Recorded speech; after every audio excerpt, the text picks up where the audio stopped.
नमस्कार दोस्तों, आप सभी का साहित्य ज्ञान पर हार्दिक स्वागत है। तो जैसा कि दोस्तों पिछली क्लास में हमने जो हिंदी व्याकरण का महत्वपूर्ण टॉपिक है काल, उसका अध्ययन किया था। काल के प्रकार पढ़े थे हमने कि काल के तीन प्रकार के होता है काल। एक तो होता है भूतकाल,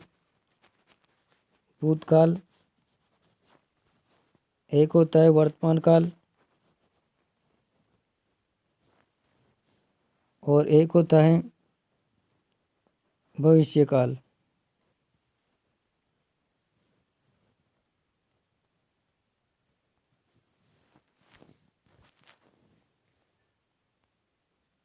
तो अगर आपने वो क्लास नहीं देखी हो हमारी, उस क्लास को आप देख सकते हो। ये काल की क्लास आपको प्ले लिस्ट में मिल जाएगी, जो कि हिंदी व्याकरण के नाम से बनी हुई है। और आज की क्लास में हम जो हिंदी अगला टॉपिक है वाच्य, जो कि हिंदी का बहुत ही महत्वपूर्ण टॉपिक है और हर बार इससे 1 या 2 प्रश्न आते ही आते हैं। तो शुरू करते हैं आज की क्लास को।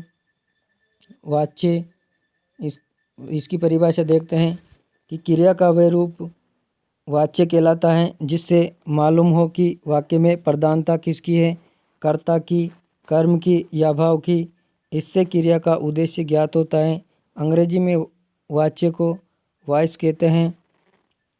वाच्य 3 प्रकार के होते हैं। कौन कौन से? एक तो होता है कर्तरी वाच्य, एक होता है कर्मवाच्य और एक होता है भाववाच्य। कर्तरी वाच्य क्या होता है कि जब वाक्य में प्रयुक्त क्रिया का सीधा और प्रधान संबंध कर्ता से होता है, उसे कर्तरी वाच्य कहते हैं। इसमें क्रिया के लिंग वचन कर्ता के अनुसार प्रयुक्त होते हैं, अर्थात क्रिया का प्रधान विषय कर्ता है और क्रिया का प्रयोग कर्ता के अनुसार होगा। जैसे मैं पुस्तक पढ़ता हूँ, मैं पुस्तक पढ़ता हूँ। तो इसमें जो क्रिया आई है पढ़ता हूँ, ये कर्ता के अनुसार आई है, मैं कर्ता के साथ, न कि जो कि ये पुस्तक कर्म है इसके अनुसार नहीं आई है। ये पढ़ता है क्रिया आई है कर्ता के अनुसार। तो कि वाक्य में कोई भी क्रिया कर्ता के अनुसार आए तो वहाँ पर कृतवाच्य होता है।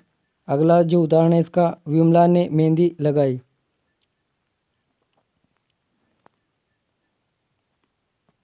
अगला है तुलसीदास जी ने रामचरितमानस की रचना की।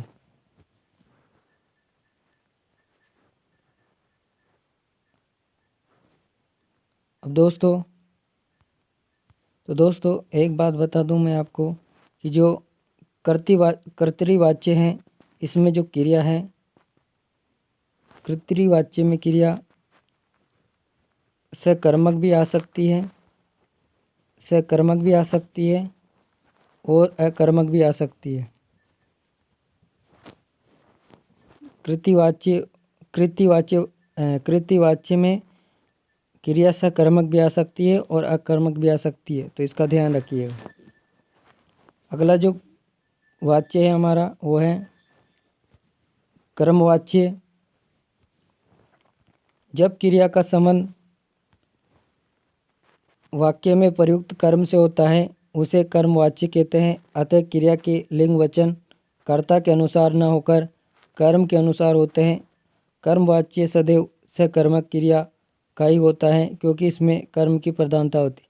इम्पोर्टेंट दोस्तों कि जो कर्मवाच्य होता है इसमें हमेशा सकर्मक क्रिया ही प्रयुक्त होती है, न कि अकर्मक।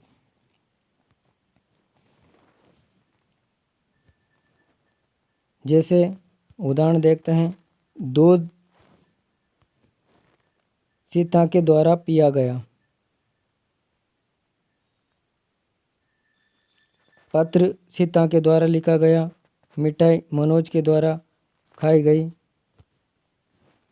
और चाय राम के द्वारा पी गई। तो दोस्तों जैसे अब मिठाई ये कर्म है तो और ये क्रिया है खाई, तो जो ये क्रिया है ये खाई, ये मिठाई के अनुसार आए यानी कि कर्म के अनुसार आए। और जैसे दूध, अब ये कर्ता है, और पिया, तो ये जो क्रिया है पीना, ये दूध कर्म के साथ आई है। दूसरे वाक्य में जैसे पत्र, ये कर्म है, और जो क्रिया है लिखना, ये पत्र कर्म के अनुसार है। और ये पी क्रिया है पीना, ये चाय जो कि कर्म है वाक्य का, उसके अनुसार आए। तो जो कर्मवाच्य होता है, इसमें जो क्रिया प्रयुक्त होती है वो कर्म के अनुसार प्रयुक्त होती है, न कि कर्ता के साथ। और जो कर्मवाच्य है, इसमें क्रिया हमेशा ही सकर्मक क्रिया प्रयुक्त होती है। तो क्या पढ़ा हमने दोस्तों कि जो कृतवाच्य में पढ़ा था हमने दोस्तों, कृतवाच्य में पढ़ा था कि जो कृतवाच्य है उसमें क्रिया सकर्मक भी हो सकती है, सकर्मक भी हो सकती है, और क्रिया अकर्मक भी हो सकती है, दोनों हो सकती है। कृतवाच्य में क्रिया सकर्मक भी हो सकती है और अकर्मक भी हो सकती है। लेकिन जो कर्मवाच्य हैं, इसमें हमेशा ही सकर्मक क्रिया प्रयुक्त होगी, सकर्मक क्रिया प्रयुक्त होगी इसमें, और जो क्रिया आएगी वो कर्म के अनुसार आएगी।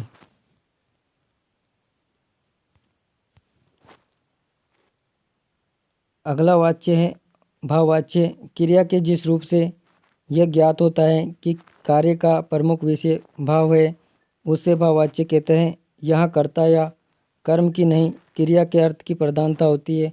इसमें अकर्मक क्रिया ही प्रयुक्त होती है। लिंग वचन न कर्ता के अनुसार होते हैं न कर्म के अनुसार, बल्कि सदैव एक वचन पुल्लिंग और अन्य पुरुष में होता है। यानी कि जो भाववाच्य हैं, इसमें लिंग वचन न तो कर्ता के अनुसार होंगे और न ही कर्म के अनुसार, बल्कि ये सदैव एक वचन पुल्लिंग और अन्य पुरुष में होते हैं। जैसे मुझसे सवेरे उठा नहीं जाता, सीता से मिठाई खाई नहीं जाती, लड़कों द्वारा खो खो खेला नहीं जाएगा, हाँ, रवि द्वारा पढ़ा नहीं जाएगा, रवि द्वारा पढ़ा नहीं जाएगा। इन सभी में भाववाच्य प्रयुक्त होगा दोस्तों। तो दोस्तों, ये थी हमारी वाच्य से संबंधित क्लास। मिलते अगले नए टॉपिक के साथ, तब तक के लिए धन्यवाद।